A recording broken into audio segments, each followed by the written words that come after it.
Hello and welcome to episode 19 of Footnotes and Fairytales with me, Damien Fox, the platform that hopes to showcase the people of Newry and their stories. My guest today is a wonderful young man and hugely inspiring. He ran 108 miles from Belfast to Dublin to raise money for the fight for Alfie. Both his story and Alfie's is one of resilience and perseverance. So I'm delighted to introduce to you today Marty Fox.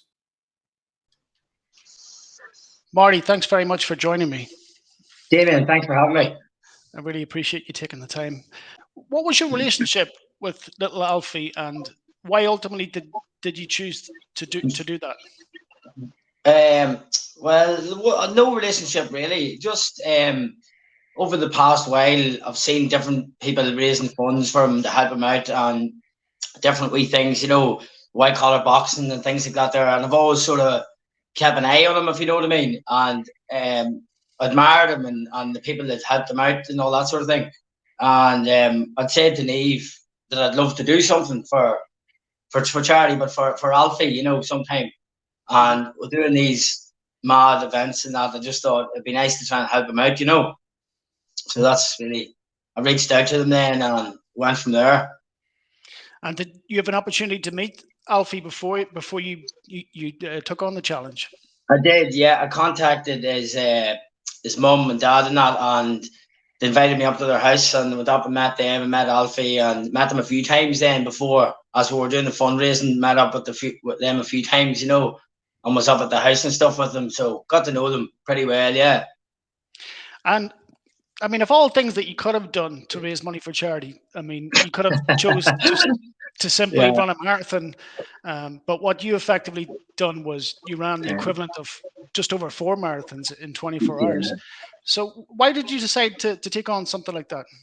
I don't really, you know what we're like, Damien, and you know that we like a challenge, so that's probably, I like something that I think and other people think I'm not going to be able to do, So if I have doubts that I'll be able to do it, and other people obviously have doubts that I'll be able to do it, I sort of thrive off that, if you know what I mean. And I just thought it'd be very interesting, and it's out of the ordinary. Obviously, it's a lot bigger than just a marathon or whatever. So just thought I'd take a stab at that, Absolutely. I mean, I remember at the time my sisters sent me a link that I could follow your run, and I'm not one for social media, so I didn't really understand fully what you were taking on until they sent me the message. Yeah. So, and then I tried to put it in context. It's like, so 108 miles, that's 173 kilometers. I was like, Jesus Christ, that's over 4 that's over 4 marathons in 24 hours, and you finished it in under 23, which is remarkable. How much training did you do in the build up to that, or what condition were you already in? Well, that's a funny one, because as Mick mentioned, the brother Mick mentioned in his interview with you, that we're in the lead up to, I think it was a Dublin or Belfast, one of the Belfast Marathon, Dublin Marathon maybe, and I pulled out because I wasn't on track, training properly, as you'd say, and so I wasn't really in great shape. I wasn't in unreal shape, and it was only really 5 to 6 weeks out from it that I really started putting a bit of work in and training, sort of putting the graft in for it. Like, so it was only about 5 or 6 weeks when I decided to do it. Then I had no choice but to train. So I was tipping away bits and pieces of training, but not much, beforehand. So about 5, 6 weeks really just got the head in it and started training, I remember speaking to Michael when I interviewed him, and he had said essentially that he had asked you, were you going to compete in Dublin or Belfast, whatever? And you said to him that, no, I don't think I'd be ready in time. And then within a week, you've texted him to say, listen, I'm going to run from Belfast to Dublin. Yeah. Which is remarkable. Yeah, it was a crazy decision. Like, it was just a spur of the moment, just thought, yeah, let's go for it, out of the ordinary and something mad. So just thought we'd do it, like, go for it. That's what I admire about you. And whilst I don't have perhaps the ability, and certainly probably past running 108 miles, but I have that impulse just to do shit that potentially other people don't think I can do. Yeah, and I respect that quality completely. Yeah. I remember my brother, who you know all too well, he told me a story about a young lad in college or university in Belfast that had gone out on the piss and was absolutely, wasted, came home relatively late, early hours of the morning, and was due to sit a philosophy exam the very next morning. So the guy goes into the exam absolutely dying with a hangover and probably still drunk. And the philosophy question in the exam was why, just simply why. Yeah. But the lad he was not fit to stay and sit the exams, so he just simply wrote in the paper next to the question why. He said why not, And that's good enough. and he left and he passed. He got an A. He Brilliant. aced the exam.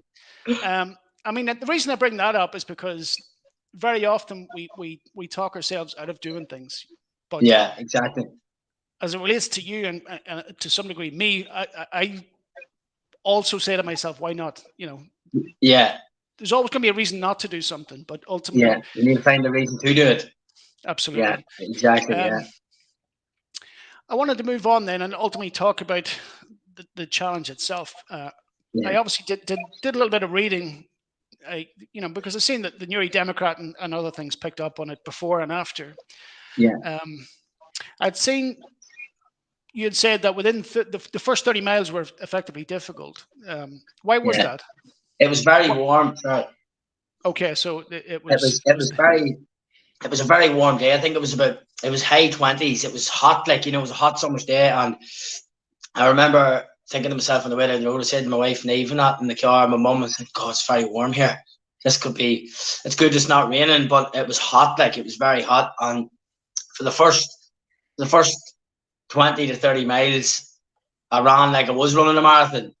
I wasn't running like I was running 108 miles. I remember my brother Mick, he actually rang me. I think it was about 20 mile in, and my phone rang, and he says, "Jesus, man, what are you doing? You need to slow down.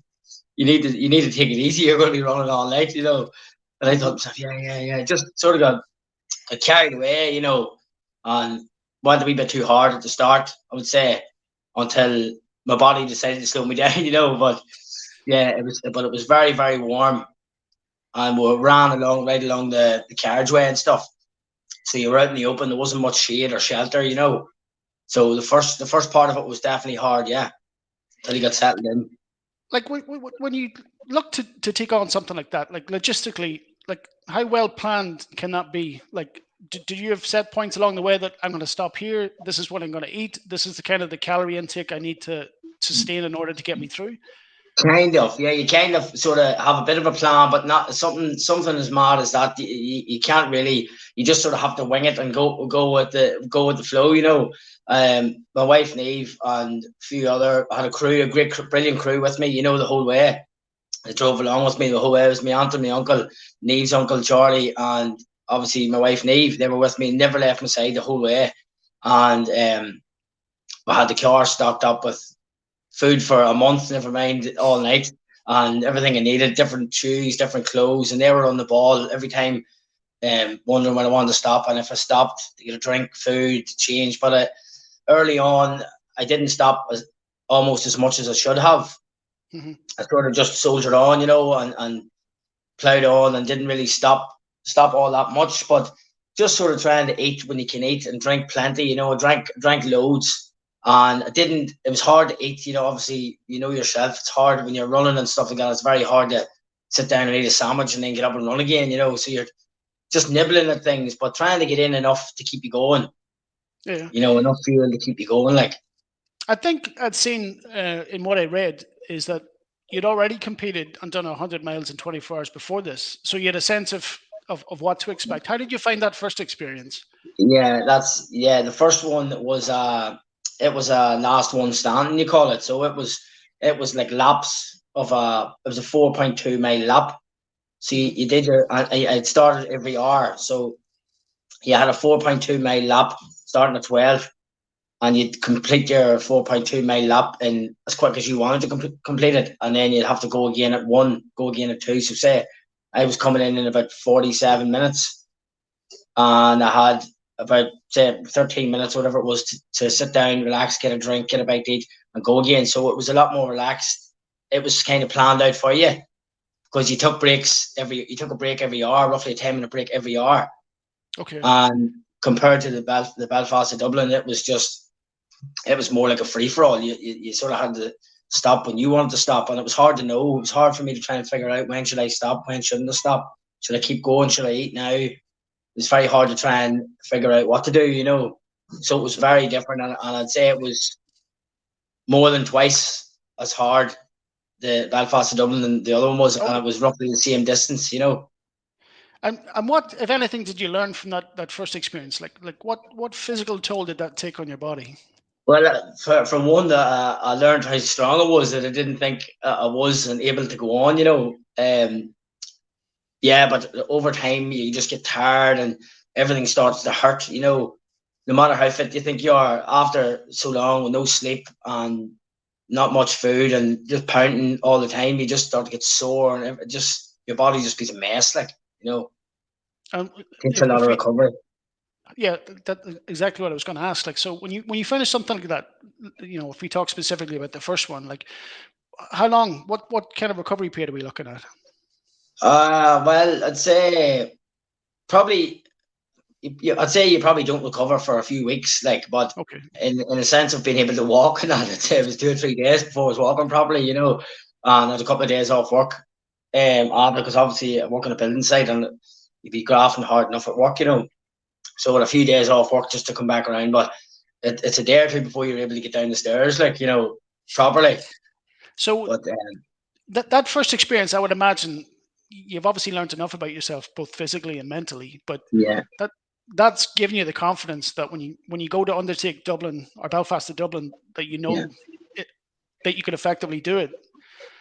There was yeah. there was nothing in your mind going into that you felt like, can I do this? Can I not? Oh, there definitely was. Yeah, the doubts were there. Like, they're always there, you know. And I knew it was going to be slightly different because it was constantly on the go. Like, you start in Belfast and you finish in Dublin, away you go. It's Hmm. not like in the other one is like a camp. We had a tent set up and people there making food for you and all that sort of thing. It's much more relaxed, if you know what I mean. And the Belfast to Dublin is just, you just set off and you go. I knew it was going to be harder, but I didn't think it was going to be as hard as it was, with the weather and all the different things came into it. You know, it was horrendous, like, I have to say, but we got it done anyway. I was I was going to move on then because, yeah, I'd seen that the first 30 miles were difficult for you. Obviously, there was that extreme heat or that heat that caused problems Yeah, for you. But yeah, when you move on, then I understand that during the night the weather turned and it was absolutely horrendous. yeah. It was horrendous. I'd say around I think just before we came into Newry, I think it was maybe Points Pass or something like that. The weather started to turn, you know, and from Points Pass to Newry, that spell, the rain came on real heavy and we got soaked, like, and we came into Newry, and I remember Neve and my mum and that saying, you need to get changed, get the wet clothes off. And I was thinking to myself, well, there's not much point. In 5 minutes time, I'm going to be soaked again, you know. Yeah. And it came on and it just got worse and worse and worse. And it was all through the night, until about, I would say, 4 or 5 in the morning. Changed a wee bit then again. Sort of dried up, but it rained non-stop most of that night, like, Yeah. and that Uh, was horrendous. I'd seen something on Facebook where, I don't know if it's a meme or something, but it's a group of people in a swimming pool, but because it's raining, they're huddled under an umbrella. What's the Yeah. fucking point, you know? What's the point? Um, Yeah, exactly. um, so when you get to the early hours of the morning, like, at what point do you hit like that, perhaps a physical wall and a mental wall where, like, you start to question yourself?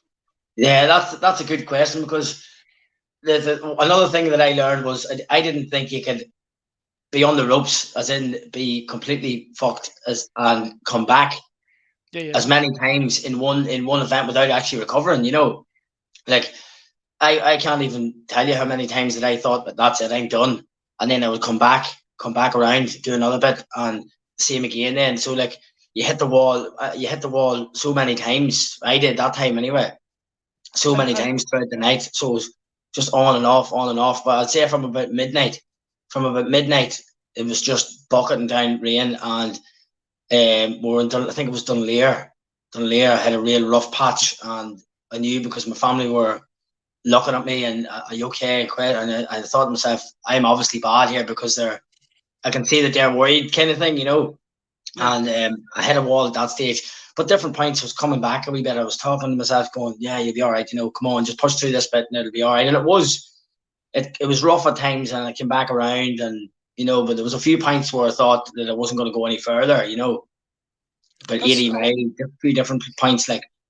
Yeah, I want to understand. Like, obviously, like you said, there was points along the way that you felt I can't continue here, but and you said you come around again. But like, what do you attribute that to? That you were able to bounce back and can keep yourself going forward. Like, is that just purely psychological, or obviously physically you need to be Um, able to? I think it is more my head that got me through it because, for example, there was one point in it where, like I said, I think it was 80 mile, maybe just outside Dublin. I think it could have been 4 o'clock in the morning, something along them lines, and I had pulled in at a point, and I was in bad shape for an hour, maybe 2 hours beforehand, you know. And I remember my wife and my mum saying, "Listen, you don't have to put yourself through this. You know, you've tried, you've done what you can do, and blah blah blah." And I was sort of wanting to hear that. I was going, "Yeah, maybe you're right," you know, wanting to stop, and just I just felt like my whole body was shutting down. I was just getting harder to lift each foot, you know, just got harder and harder and harder, and I sat down and thinking, yeah, just outside Dublin. I can't remember. It was around 80 mile, and I sat down and sort of thought to myself, I don't know if I'm fit to get back up again, you know. And Neve's uncle, Charlie Pentley, is actually a boxing coach. You know, I used to box in my younger days, so Charlie took me aside away from the women that were worried, obviously, and Charlie sat me down, typical in the like it was like being in the corner of the ring again. You know, he just says, "Change your footwear and get a wee drink of coffee or something in there." And there's a big downhill stretch here now. Get down it and see what way you are after that. And I just go with it. You know, I just got up, I had a cup of coffee, Neve changed my runners and stuff, and I just got up and started moving again. You know, that was just the switch. Just flick the switch. I just needed to hear that. You know what I mean? Yeah, I mean, you touched upon it there. We look for the path of least resistance, that Yeah, comfort, and it's easy yeah, to go that it's easy to yeah, go that way. But what's remarkable about what you did is that you were able to continue to push yourself forward, yeah, even in incredible pain or discomfort. yeah. Each time you pick yourself up, what did you learn about yourself, if anything? I mean, obviously you've been through the 100 mile before, but this you find perhaps more difficult. But did you learn something else about yourself in terms of like The, how strong you just were? the fact that it was able to push through that mentally more so, you know, like that I was able to get up, and like I know how bad I was, and it was only after, obviously after it, that my aunt and uncle were also there, and they drove behind me in a lot of the darker roads. There's no lights, like I Mhm. was just running by myself in the rain with a head torch on for miles and miles, and they were driving behind me because they were worried about cars coming behind, you know, not seeing me maybe. And they had said to me only after it was all over and done that when I got up and gathered myself and took off again, in my head, I just made my way again. You know, I thought I'm flying here again. And they had said to me, they were driving behind me, and I didn't realize how slow I was moving or what way I was moving. But they had said that my feet weren't even lifting; they were just trailing. Okay. I was literally trailing my feet. But I was just in my head. I'm going here. You know, I'm moving, and I came round slowly, came round again. But just the thing that I learned most was that I was mentally able just to power through that. You know, because my body was done several times, like, and I just pushed on, tried my best, you know, and kept moving forward, like. Yeah, I guess I was trying to understand, um, like the physical toll that would have taken on you. And granted, much of what I've learned is from Google, but they'd say it effectively when you run a marathon, you burn 2,500, like 2,500, 2,600 calories. So Yeah, you've effectively burned 10,000 plus calories in doing yeah. that, which has to take a remarkable toll on your body. And do you even think that you offset that with taking the same calories back on, or you probably didn't even like the average intakes? I would say I didn't take on enough. I know for a fact I didn't take on enough throughout the event, like, and I'd say after it, like the things that happen to you, like headaches and dizziness, and you know, that's just all part of not having enough fuel in you, and putting your body through that. Like, there was a few points where I think my brother Mick mentioned it in his interview that Mick had come up to me. I think it was between Newry. He was working that day, so he couldn't be there at the start. But he came up to me and he ran along with me for could have been 8 miles and talked to me, sort of getting me set up for the night shift, as he'd say. And I remember him saying to me, "Now, just he's a great motivator, as you know, Mick. You know, he in all the running I've done, he's always been the one that led me. You know, if I want to ask something or anything about it, I'll go to him. You know, and he took me along, and he was saying, trying to get me set up for the night. He was saying, like, this is going to get rough, and it's going to get ropey, and people have seen things and, hallucinating, really. And he was getting me sort of fired up, and I was laughing, on, yeah, dead on, our fella, that's grand, yeah, don't go, not happening to me, that sort of thing. And obviously, from not taking enough food and just the body being wiped out, there was one point where I was running along black, dark roads and lashing rain. I remember running, it could have been 3 or 4 in the morning, and I remember running, looking, going, see 4 lads sitting with rucksacks on them, pissing in. How you doing that? And they didn't wave back. And I was going, fucking hell, that's pathetic. Like, wouldn't even say hello to you, And I get on up a bit, and I says to me, what the fuck, what are they doing? I wonder them boys. It's just, what are you talking about? And he's 4 lads there. They must be waiting to go to work, like, 3 or 4 in the morning. And she looked at my mum, and my uncle was there as well. And now I think he went back. He actually went back. They were all panicking, and I think he went back, and he came up and he says, "You need to get some food into you. There's nobody sitting on that wall." And I remember thinking, "What the hell are you talking about?" Like, so obviously started to think things and see things that weren't even there. Yeah. Man. When you looked at, like, I don't know where you were set up for that run. I mean, were you listening to music or anything along the way? Yeah, it was a lot of it. I had music on, and yeah, a good part of it I had music and different things. It's crazy, like when you're by yourself for that amount of time, and when you're struggling on and off, you like it's you're just kind of talking to yourself, telling yourself things in your head. You're flying here. It's going to be dead on. You're doing well. It's crazy, like the things you be thinking in your head. But a lot of it I did have music on, and obviously my crew, like my wife and that, they were all there beside me, and every so often they would pull in, and I would stop for a minute or two and have a chat with them, touch base and see how I was and see how I was feeling and tell them I was okay and that. But a lot of it I did with music. It helped, like. Yeah, I was trying to understand because I mean, I would watch David Goggins and people like that to try and motivate myself to get off the couch and do even a couple of kilometers. But I understand it, like him in particular, he doesn't even like listening to music. Yeah, that's There's an element of that sick fucker that he likes the yeah, misery, he likes the pain, yeah. Yeah. Crazy of it. But I understand. Part of me understands that because I've started running again, and granted, I've just got Yeah, you're doing well. Yeah, good man. To the 5K mark, which is, I guess, the equivalent of 30 Brilliant. minutes. And when I look at that in comparative to what you did, like literally, I did 5K a couple of days ago, and I literally had to go and lie down afterwards. Well, believe me, at the minute, we got married there 3 months ago, and from then I haven't been doing a whole pile. So I've just been getting back out this few weeks, and 4, 5, 6 mile feels very tough for me at the minute too. So it's crazy how much you can like when you stop for a while. When you stop for a while, like it takes hard work to get back to even going for a 5K run or anything like that. It takes work and to build it up, like. But yeah, I have to say I'm thoroughly enjoying it, and I mean, primarily for me, yes, there's health benefits, and losing weight and stuff, but it's about mental health, clearing out the cobwebs. Yeah. I know exactly where you're coming from, yeah. But I suppose why I'm talking about this, because there's part of it that I do enjoy, the misery. Yeah, the suffering. Yeah. I strangely there's a point, I guess, along the 5K where like this is very uncomfortable, but in my mind I've decided this isn't going to stop me. This isn't enough of a deterrent for me to stop. I'm going to keep going. I'm going to beat this. And more often than not, whilst it's not a physical, it's a mental thing telling you, you can just stop. You can walk. You don't need to finish this. You're not racing. There's nobody watching you.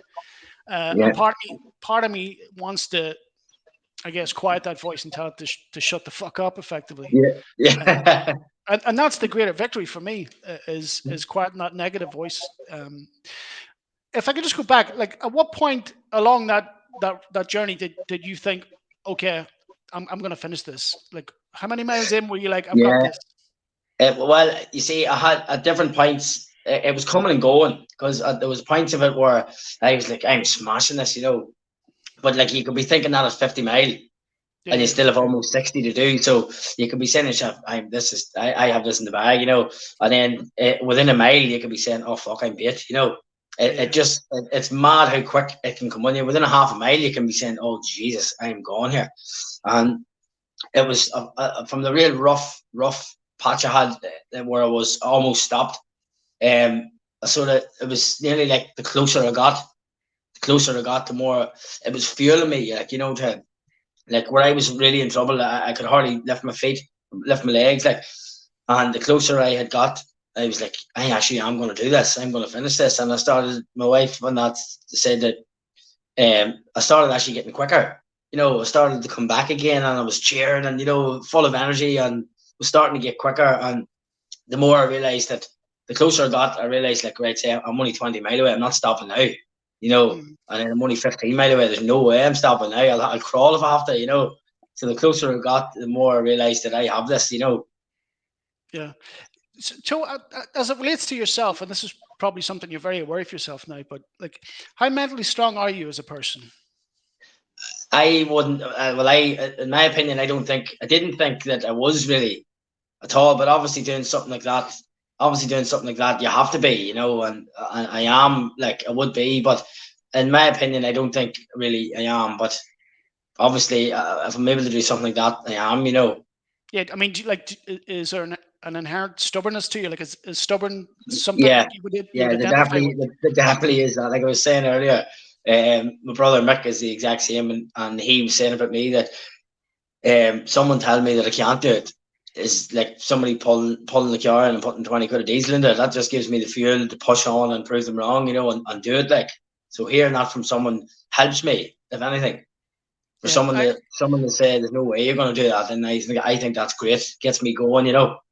yeah, I'd said that to Michael before when I interviewed him, because after I think he had ran Manchester, he had posted something on social media, and it didn't quite go his way that day, but he posted online, there'll be a lot of people glad to see this today. And Yeah, and I, that's I, had, true. a- I had asked him in a sense, like, who are you talking about? And he says, no one in particular. I just need that. Yeah, Even, yeah, even the idea in his mind that there's a group of people out there thinking yeah. he can't do this is enough to fuel him. It's Uh, fuel. Yeah, yeah, yeah. I spoke to Damien Rooney before, and again, there was nobody in particular, but he needed that enemy somewhere, whether it be real or yeah. not. He need people, doubters out there that were saying you can't do this, and that was It fuel just for push. him. It gives you that wee push. It gives you that push to keep going and to Yeah, prove them wrong, and more so to prove yourself as well. To prove that, like, if I had doubts, thinking, Jesus, I don't know, and it was to prove myself as well that I could do it and I could push on and power through it. Like, that yeah. was all part of it as well. So when you get to close to the end, and firstly, I want to understand, because you'd said in what I had read is that at points along the way where you found it very difficult, Alfie Pentney was a huge motivator for you. You kept thinking about Yeah, him, and that yeah. pushed you along. The Um, main thing, yeah. Yeah, it was more so like people were saying that the challenge that I had was incredible and stuff like that. But the challenges that Alfie has every single day, yeah, and they're not going away. I finished my challenge and that was it. It was done. Alfie has challenges every day. He has to get up and keep pushing forward, and they're getting harder every day as he goes mhm. on. And you need to like, I had to keep that in my head. I was thinking, like, he's stronger than I am. He's pushing through every day, getting through the day with a smile on his face. So if he can do that, I can do this. He kept me motivated as well. Like, Yeah, I love that saying that not all superheroes wear capes, but I think yeah, some superheroes wear Newcastle jerseys, because I understand yeah, he's a Newcastle fan, he uh, is. Yeah, big and he one. is remarkable. I mean, obviously, I don't know the young fella. I think I know his mum. Um, I think she might have lived up close to Church Street when she was growing up, Yeah, yeah, close to us. But I mean, for a young lad to demonstrate remarkable strength, bravery, courage. I watched a small piece on Facebook where he's being interviewed. He's at the boxing club because he enjoys to go sparring and stuff. oh, he does. And, Yeah, he's remarkably vibrant and an intelligent young wee lad. yeah, And I think, like you said, like the fight that he has is much tougher than the 108-mile yeah, Olympic, anything. Yeah. and it's hugely inspiring. Yeah, he definitely, he really is. He's a great wee lad, and like, he's always going to smile. A few times we were up at the house, and I took my daughter Sophia up to meet him, and he was so kind to her, and he was having the crack, and he's mad. He's great crack. Like, he's a header. He's great. I, He's I great crack. You get brilliant crack out of him. Yeah, and but he just shows up every day, and he's got a smile on his face, and he just pushes on. yeah, So it was great. It was great to be able to help him in a small way, even. Yeah. to be able to help him out that for his treatment and stuff. Like it's hugely inspirational what you did. But when you look at someone like Alfie, he probably isn't all too aware of how hugely inspiring he is. Exactly. Yeah. Yeah. Um, Exactly. I'd seen in something that I read that he hopes to play for Newcastle in the Champions League. Brilliant. Yeah. Yeah. Oh, he's brilliant. He's brilliant. So when you get to that finish line, or and you see those people there waiting for you, and I think Alfie joined you to run that last stretch. He did. Um, Yeah. I'd said to Neve. I'd say to Neve, I didn't want to say it to Alfie's mum and dad in case they hadn't planned on taking them the whole way to Dublin. I wouldn't expect them, but I remember saying to Neve, wouldn't it be great for myself and Alfie to cross the line together, And there he was. He was starting just around the corner from the finish line, and he came along and we held hands, myself and Alfie, and we ran through the finish line together. It was brilliant. It was absolutely brilliant, and it yeah, was great to be able to help him in that small way, just to give them some sort of help. I that's feel like remarkable because I'd seen, and I think it was part of the Democrat piece that they done on you. Like, obviously, Alfie goes every 3-4 months, or I think it's 4 months to the US yeah, to receive treatment, and it costs anywhere between 13 and 14,000 American yeah, dollars. it's a lot of money. Yeah, Absolutely, and you can imagine as a father now yourself, like who has that kind of money like exactly. Yeah, available to them at any one time. Not to mention that you need it every 4 months. yeah, Um, you raised, and I think at the time when you were interviewed, it was about 4 grand, but I think ultimately it ended up well over five.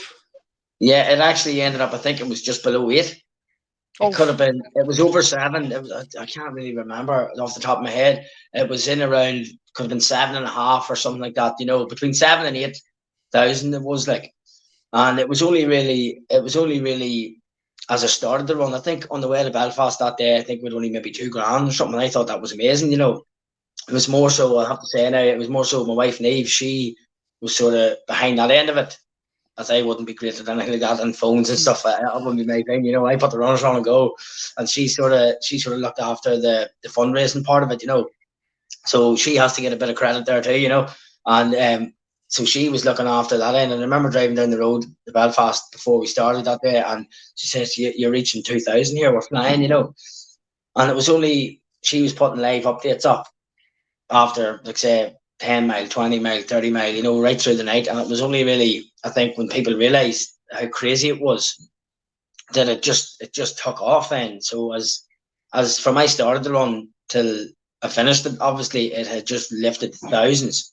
So it was only as we were in the middle of it that it was just going up and up and up. And if I'd stopped for a drink or something to change footwear or something, that Neve was saying, it's just went up another 1,000. There's another 500. It was just going and going and going. So it was brilliant, and that kept me motivated as well. Then. yeah, that's why I want to understand that because it has to be a huge motivator. It's one thing to know at the start of it that I've got 2 grand, which is wonderful in itself, Yeah, but amazing. to keep you running and keep you moving, like to give you those updates, I'm sure that was an uplifting thing to Yeah, hear. it was, and Neve knew that, and that's why she was doing it. And she was posting different things like on Facebook and that, because there was a lot of people. There was a lot. I have to say, the people in Newry and people I work with and Neve works with, and everybody, like they were all so good and so supportive and stuff. And so she was sort of keeping live updates and stuff, and she had put up a post saying that we're so far away from Newry. And when I came into Carnbean and into Newry, the crowd of people that was there, Newry people obviously, to support me, it gave me such a lift, to keep going. It was brilliant, great support, and with raising the money, obviously, it was brilliant as well. Like, Yeah, no, absolutely fair play to you, man. That's incredible. Not only to have raised the money that you raised, but to have done what you did. yeah, Um, I mean, in my mind, I'm trying to put it in context because, like I said before, I've recently just hit the 5K mark, and I think I did 5K on Thursday, say for example, and then right, Friday I did it again. But come Saturday, I was like, I can't physically go out and run again because my yeah, legs are stiff and gone. So I'm going to have to wait everything's again. sore, yeah. But that 5K relative to what you run is insignificant and Yeah, it's only really. small.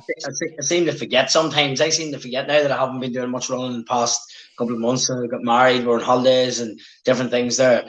It's only really now, like so now I'm speaking to you, that I'm thinking back. Oh, geez, it's 108 mile, and like I don't pray. I don't think I'm any way different than anybody else. I don't think. I just in my head I sort of think I just winged it, and like Oh, but you've I don't obviously have much. put in. I wouldn't have much confidence in myself, if you know what I mean. I wouldn't.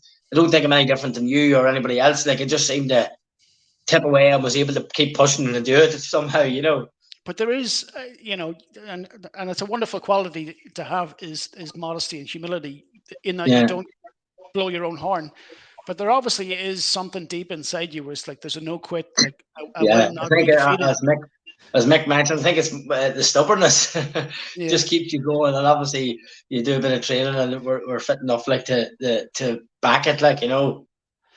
How uplifting and inspirational, and because obviously you can relate to Alfie's parents now that you're a father, Yeah, and I think that you'd said something like if you were in their position as a exactly. parent, you Yeah, would.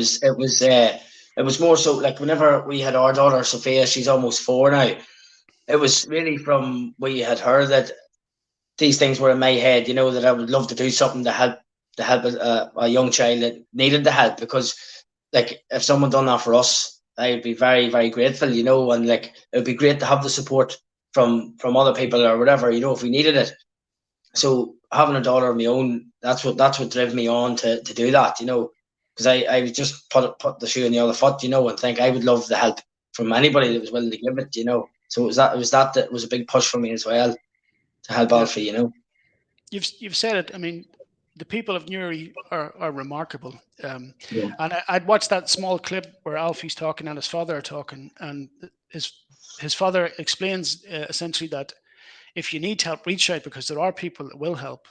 yeah, You know, that's very true. Yeah, um, and I think that's a wonderful quality of the people in Newry. Like, I don't think you can drive through Newry at any day throughout the year where there's not someone on the street with a bucket collecting money yeah, for charity. yeah, it's Um, brilliant. and I mean, I'm sure potentially it happens in other towns and cities across Ireland, but I've never seen it before.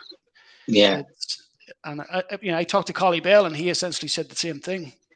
yeah. Like when we done that, when we done the run, like when I done the run, and we were raising the money, and I was completely blown away by the people and the generosity of people like around Newry and different ones, like people I haven't even met, like people I don't even know, and maybe that Alfie doesn't know, and just would be willing to help, and think you're doing something to help, so they can do something to help. It was brilliant. I was blown away by the support and generosity from people in Newry and everywhere else. Yeah, Brilliant. unbelievable. I mean, your brother can testify to this as well. I mean, I've seen that recently he just raised money. It's kind of insane because I think he ran 1,000 miles in the build up to, I don't know if it was To Berlin he Berlin, ran, yeah, it was Berlin, yeah, and the 1,000 miles he did before Berlin, he had raised money for motor neuron disease and yeah. particularly for Marty Lynch. Marty Lynch, yeah, And then obviously me and Michael talked about it before, with respect to his twin boys, he raised an incredible amount of money as well. yeah. Um, I think he raised over yeah, £10,000, I think, for the children's unit and stuff. Yeah, I was up with him when he done that. I was running around with him, and he raised a remarkable amount of money as well. Like, and that was the backing of the Newry people as well. It's amazing, and yeah, we get sort of a sense of like achievement, out of that and helping people. It's obviously yourself. It's great. It's great if you're going to do something mental and crazy like that. Like why not help someone along the way when you're doing it? absolutely. I can't remember how long it is now, but me and my brother, our fellow, we cycled from Belfast to That's right. Dublin. I remember that. Yeah, Um, and I'd done a fair bit of cycling in the build up to it, and I think in all we did about 112 miles. So we cycled brilliant. from Belfast City Hall to the GPO in Dublin, and it was for Kevin Bell and potentially Pips or something. But Sean Bell, Kevin's brother, was there waiting for us at the GPO. So it Yeah, was a remarkable sense of achievement. oh, it's And brilliant. Yeah, my wife and daughter were there. We only had one child at the time, and so my wife picked us up just across from the GPO, and I get into the car, and within 10 minutes I passed out. I literally. yeah, But our fella, he's sitting on the back texting away and posting things, and like it hadn't taken a flinch out of him, and I had yeah, all but busted myself just to finish. and there he's sitting as lively as could be in the backseat, texting and posting it. That's brilliant. That is brilliant. Yeah, It's but a great again, feeling, though. It's a great feeling to do something like that to help out, and obviously to put yourself through that, because it's not like what you've done. It's not easy, and what I done and what Mick done that time. It's not. It's very far from easy to do any of them things. Like you put yourself yeah. through a bit of pain and suffering, but it's a nice feeling to help out in some way, you know. Is there any part of your wife, Neve, that thinks, "Oh no, what's he going to do next?" Yeah, 100%. And that's another thing I wanted to say. Like no matter what I say, she backs me all the way, And like even if you say to her here, Neve, I think I'm gonna run for 24 hours. I need you to drive alongside me and feed me and change my runners and stuff. She's just yeah, no problem. Let's do it. She knows I've got that edge of me, and she supports it, so it's brilliant. Yeah, I have that same impulse, and I can't imagine that I would ever look to do 108 miles, but I have that like Never need like. say never. But I remember texting our fella on a Wednesday night or whatever the fuck it was. I was off, but I'd said, "Listen, do you fancy driving first thing in the morning to Galway or Mayo, wherever Kirkpatrick is, and we'll climb Kirkpatrick, get in the car, and then drive all the way back." And I think he's got the same quality. He was like, "Oh, fuck, sure. What time Yeah, are you picking me up at?" There's no brilliant. thought in him that he's going to say no. Um, It must be a Fox thing. yeah, it's in the Brilliant. blood.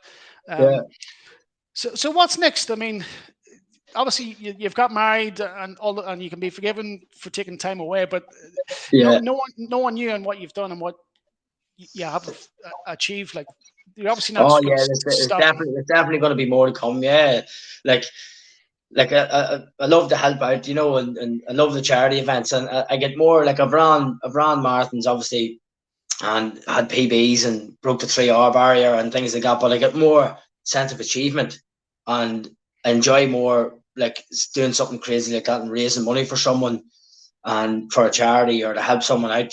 So I haven't planned anything yet, but there will be. Yeah, Yeah, there'll be more to um, come. Yeah, yeah, it's truly remarkable, and I didn't want to not talk about Alfie's condition because anybody that potentially watches this, myself included, I mean, obviously being from Newry, you're probably and most of us are fully aware of Alfie and the effort to raise as much money as possible. But I didn't have a real or any understanding of the condition itself, yeah, um, and I wasn't aware how severe and life limiting the condition can be. yeah. Um, which I guess puts a lot of things in perspective. Um, Oh, I'd, absolutely. Yeah, I'd watched that same video, Alfie and his father in the boxing club talking, and at the very end, uh, there's a part where I think Alfie's mum is either taking his gloves off or putting them on, and she's got a smile from ear to ear. yeah, You can see immense love and pride. yeah, Um, and as a parent myself, I think we're all very fortunate, and you take for granted that when your child's born, they're healthy, and yeah. Yeah. We don't you know, realize how lucky we are, like yeah, for yeah. that reason. So I mean, it put things in perspective for me, and I'd seen something she had written on Facebook, and she'd said that date in particular was the hardest day of her life. When you're given that kind of bad news, because in life, if you're healthy and everything goes well, there's no, or at least the horizon of your life is so far away that you never think you'll get there. Yeah, But if you can imagine your son or daughter, and there's a very clear horizon on your life, that has to yeah, be incredibly terrifying. Um, so I think people like you that are out there and willing to sacrifice to raise money for such a worthy cause um, is wonderful. And yeah, I mean, all too often that humility and modesty in you probably don't give yourself enough credit for what you've done. yeah, And, yeah. and But it's like what you said. It's just like what you said about being a father yourself. And it was only really when I started to think that we take for granted how lucky we are that obviously your kids and my daughter is healthy and well and don't have issues like that. But it's only when you start to think about it, then like you realize how lucky you are, and if you can do something like what we done to help someone that's not as fortunate as us, to help them in any way at all is brilliant. Like, and it's something that I like to do, and Yeah, brilliant. because Like, we don't sing our praises enough, and it's probably a good thing because nobody likes that person that never shuts up about themselves, because yeah, that's irritating in itself. But I think when you do something remarkable, you should give yourself all credit, and allow yourself a moment just to say well done. um, because it's very clear the impact that people like you and others that are raising money for Alfie, the impact that you're having. Because I'd seen his mum Colleen had said that without the treatment he's receiving, yeah, or with the treatment that he's receiving, he's defying all odds, because other people his age with the same condition are essentially in a wheelchair at this stage. in a way, Where- exactly. That's the thing. Like, his mum and dad, they're brilliant. They're brilliant. They don't stop. They just keep going and doing different things. And his mum, Colleen, she does crazy things as well. To try and raise money for him. And Mhm. like, they've said to me how grateful, like, they were so grateful that I didn't even know them. And Yeah, Jamie had mentioned that. He said that, like, I reached out to them. They didn't come and ask me to do anything. They didn't even. They'd never met me, and I've never met them. And I reached out to them and just told them one day that, it was actually Charlie Pentney that got me in touch with them, and he rang Alfie's mum, and I just came on the phone and I just told her what I was going to do, and she just says, "You lunatic," And how far away is it? And I says 5 weeks, and she couldn't believe it. But they were so grateful. They really, really were so grateful, of the help that we tried to give them. yeah. They were very, very grateful. They were very vocal in their praise. I mean, I seen a Facebook post that they had, where they said that they were effectively totally blown away with this man's guts and determination. Yeah, but I think in order to do incredible things, there has to be you have to be a little unstable mentally to do fucking Oh, crazy things. 100%. Yeah, There yeah. has, yeah.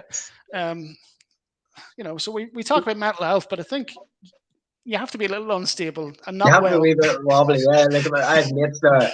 A lot of my mates be saying to me, like, what is going on? What do you be thinking? Because a lot of the lads play football and that, and they've been they go for an hour's training, at night, and they'll have to run for maybe 15 minutes of it, and they say to me, "How the fuck do you enjoy that? Why do you do that yourself?" They actually can't understand. They don't understand why you would do something like that. But But obviously, it's only people that do it. But even like yourself there, going for your runs, it's only people that do it and get some sense of enjoyment out of it. The challenge, obviously, we like a challenge. Everybody likes a challenge. Like, but it goes back to what I was saying, that there is an element of it that you maybe strangely enjoy the pain or the misery. Like there is a yeah, part of that where it's like I'm suffering here, but the reward at the end of it all. yeah, Um, like it's that little thing I posted in my story on Facebook. It was a picture of you, and it was a quote from Eric Thomas, and it says, "At the end of pain is success." You know, yeah. you might suffer, but ultimately at the end of it, you're going to You're achieve gonna win. something. Yeah, yeah. And it's sort of, that's sort of the thing that pushes you on. It's kind of the thought of, there's not that many other people can do this, and I don't know if I can do it, but I'm going to give it a good go, and that's sort of that's the difference of it. Like it's sort of you thinking to yourself, there's not that many people that's out doing this here, so it sort of drives you on a wee bit, to do it, like, to complete it yourself. And I mean, very often I'll quote TV shows and stuff to support my point, but there's Father Ted, and uh, Father Ted buys Mrs. Doyle a tea making machine, because he wants to take the pressure and the hassle away from her for having to make tea. Yeah, But I think she says to herself, maybe I enjoy the misery. Maybe she exactly. likes Yeah, the misery. yeah. Um, Suffering. yeah, yeah. But again, like I can't speak highly enough of you, but when when I look at running in particular, and my two sisters have just done the Great North Run, Yeah, and that was brilliant. to raise money for Diabetes UK, because my sister's type 1 diabetes. And they did remarkable. My sister can't get enough of it. She told me, like, it is truly addictive. I'd always played football before, and I was, up until my 20s, I was in good condition. But I, there's a 20-year gap there where I've done nothing. Um, It happens. Life yeah, gets in the yeah, way. yeah. But there is an addictiveness to it, because, and she had told me that. But now when I don't run, I mean, the app that I'm following, I'm listening to Steve Cram, the English or the Newcastle runner that was a famous Olympian and British runner, but um, he tells you to take a day off, But I'm actually at a point now. I don't want to take a day off because I feel You like if I don't. don't I run, know exactly. Yeah, you don't want it because that day you don't feel as good.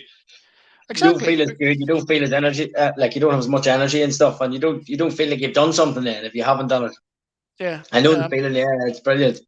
how difficult is that for someone like you, or I mean, you can probably speak for Michael, um, to, to Yeah, to to set the tools down, put your shoes away, and not run. How difficult is that? yeah. Well, I have to say now, like I would be nowhere near in the league of Michael. Like the way in regards to training and effort and work that he puts in. Like I'll go through a phase there where like if I'm on the lead up to a marathon, I'll train hard. I could do 6 months training and racing and running and then I can easily do 3 months of doing nothing. I find that very easy as well. I enjoy that, like having a beer and going out Yeah, for a meal and just relaxing, and family time and that because there's a lot of sacrifice, with the likes of Michael there, like he's now a 2:24 marathon runner, like absolutely insane, and that doesn't come easy, like so the sacrifices that he has and stuff like that. Like he has to give up a lot of things, like for to do that and put some work in. Like he does not take a day off. He doesn't take a day off yeah. ever. And like there'll be different things there, family events and that. And me and Paul and Stephen, the other two brothers, will be standing there having a beer and jam as much cake in this as we can. And Mick will be standing in the corner saying, "I've just done 20 mile there, and I'm not going to bother with the beer." So he has to sacrifice an awful lot, you know and he puts a serious amount of work in. Like, I think he enjoys in part making the rest of us feel bad. You think that's? yeah, I think that could be part of it. Yeah, I think that I, could be I a big part of it. I went hiking here one day in Switzerland with my boss, a Danish fella, and his friend, another Danish guy. And we went up. We took the cable car so many thousand feet up, and then we hiked the rest. So we obviously cut corners. But I'm coming back down, and I'm texting Michael, and he's training in advance of the Dublin Marathon. And he says, I'm doing wonderful. I'm running every day. And he sends me a picture, and he's no top on, and man, it made me feel this small or this big, yeah, man. yeah, yeah, The man uh, was absolutely ripped, and here yeah, I am. I actually texted him. It's like I'm struggling to get off a mountain here because my legs had gone, had no energy left, and this man's just looking like an absolute machine. Um, yeah. And he does think Mick. He knows how I work. Like myself and Mick, all of us four brothers, like we're all very close. mhm.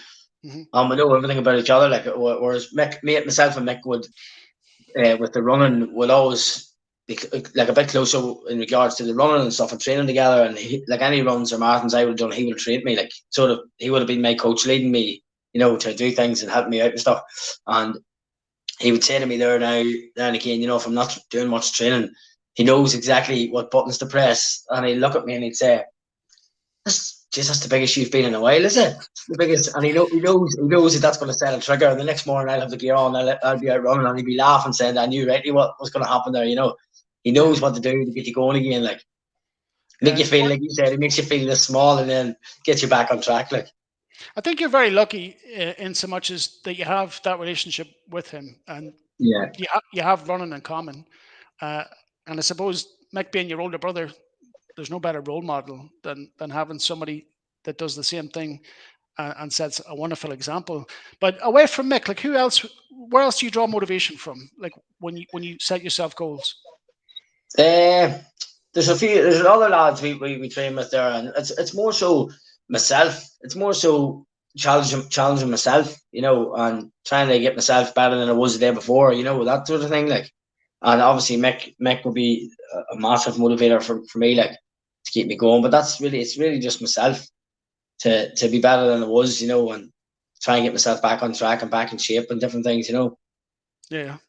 Uh, I wish I had that strength. I mean, part of me, when I get into a particular space, I will motivate myself because I'll feel that guilt. Like I said, I want to run every day now, and when I don't, Yeah, I beat myself up. But I equally like that supplemental motivation and support. So I listen to particular like motivational speakers, Eric Thomas, David Goggins, yeah, and different people like that. And for whatever reason, I like when I run, I like to listen to hardcore gangster rap. Yeah. I If can't yeah. explain it, but that's Yeah. what motivates me. If it works for you, go for Yeah, it. Yeah. Yeah. yeah. And like there, this past wee while now, I've just only this past really 3 weeks, because obviously we had our wedding and holidays and different things. I've just started to get back in the swing of it, like training. I still have a long way to go to get back on track, And I've entered a few different half marathons and marathons there just to motivate me to keep me going. But like there's a few lads I work with there, and they be saying I work in Dublin as a carpenter, like, and I leave the house here around between 5 and 5:30 in the morning to go and do a 12-hour day at work. And if I want to run in the morning, I'm setting my alarm for 3:30 in the morning, and I'm running around the roads at 4 o'clock in the morning. And the lads I work with be saying, "What the fuck is wrong with you?" And like the days that I don't do it, I'm running about and I'm tired and I'm in bad form. The mornings to get up and go for a run may only be 4 or 5 mile just to get it in. It sets you up for the day. I want to It just understand, gets you going. just out of interest, because like you're talking about those guys and they're thinking about you. What the fuck's wrong with him? But is there an element where you're thinking, actually, what the fuck's wrong with you that you're not running? Exactly, yeah. And then smoking a cigarette, maybe, what the fuck. I said, there's fucking nothing wrong with me, man. Yeah, Exactly. yeah. Yeah. That's the thoughts you have, yeah. So for some reason now, and I don't know why it's validation or something, but now that I've got the 5K, I mean, I'm going to continue to run, but I don't have Yeah, any clear end goal. But for some reason, I want to compete in some, not compete, I'll take that word out of it because I'm not looking to race anybody, but I want to run an official 5K, 10K. yeah, And I think, and my sister talks about this, and she's kind of planned out 2024 for herself because there's milestones along the way. She set herself yeah. targets, and it gives you something to work towards. But say you don't have those things booked and planned. I mean, are you someone that can still just get out and run with no end goal? I can, yeah. Like if I get myself into a phase where I'm training, and I'm into it, like the past 3 weeks there, there's a wee bit like you say, like I never done really hardly any running there for 2 3 months, very very little, like, and just this past 3 weeks there, I've had one day off, one day where I didn't run and I didn't feel great that day, like you were saying, and it's now there. Like I was saying to Neve, I'm running today, running tomorrow. I'm just going every day. I don't want to take a day off now. You sort of get into the rhythm of it, and like, but I'm sort of like yourself as well. I like to have a goal. Whereas, like for example, Mick just runs every single day. He doesn't switch off. Like he doesn't switch off. Whereas I like to have like if I go through a phase of a month or two with no training, I'll just go on and enter a marathon, or I have no choice. I have to get off the couch and go for a run. It gives me the push Yeah, to. I like to have a goal. I like to have something to aim for. If you know what I mean, just something no, to keep me I can going. appreciate that. For some reason, I'm running and I plan, like I've set myself a goal. I've hit 5K, so by end of January, I want to hit 10K, which I think is a reasonable goal to set myself. But for some Brilliant. reason, like my sister, I want to compete or run in like an official thing. I Yeah. guess it's recognition of your effort and the kind of work you've put in. Uh, yeah, I guess there's a reward in it. I mean, you don't necessarily need it because I'm not. I would definitely advise it. I'd recommend you do that because you really, really will enjoy it. And like you said there, it gives you a goal. It's setting yourself a goal, and you'll work harder. You're gonna work harder to get there, and you Mm. really will enjoy it. And like your sisters, you'll get the bug, and you'll be looking ahead for the next one. Well, That's what that's it. happens. I am, and not that I'm surprised by, because I've always heard the benefits of running and what it does in particular for mental health. And Yeah, I mean, anybody that doesn't run, I would advise it. Yeah, I think it yeah, does wonderful things, and there's a real sense of community. My sister belongs to these pages on Facebook now, and there's chats and all sorts of wonderful things, and I think there's a lot to be gained from it. yeah. Um, but what's next for you then? Realistically, I mean, I would imagine you're going to compete again at some half marathons and stuff. But do you foresee a point where there's going to be something crazy again, like 108 100%. mile Yeah, or more? 100%. Yeah, and I would say, like, my brother Mick would like to hear this because he likes to get me on track and aiming for times and stuff like that. But I've entered the Oma half marathon and Belfast marathon next year, so sort of aiming towards them. But there'll definitely be a more extreme challenge like coming up. I'd say next year, definitely next year, something, and I would aim for. It'll be more than I've done before. Put it that way. Yeah, So it's we'll try it's we'll what try and push it a wee bit further again. And Yeah, obviously, it'll be for charity again, because if you can help someone, why not? yeah, And just another thing, like I didn't mention, as I mentioned it briefly, but doing that run only for my crew, I wouldn't have finished it 100% hands down. I can admit that only they were there to help me the whole way. They never left my side from we left Belfast till we got to Dublin. My wife and mum and aunt and uncle and Eve's uncle. Only for them, I wouldn't have kept going. Like, yeah. I mean, as it relates to your wife, I mean, there's that old adage that behind every great man, there's an even greater woman. yeah, Uh, and I think if you're fortunate enough to have someone like that, you're blessed.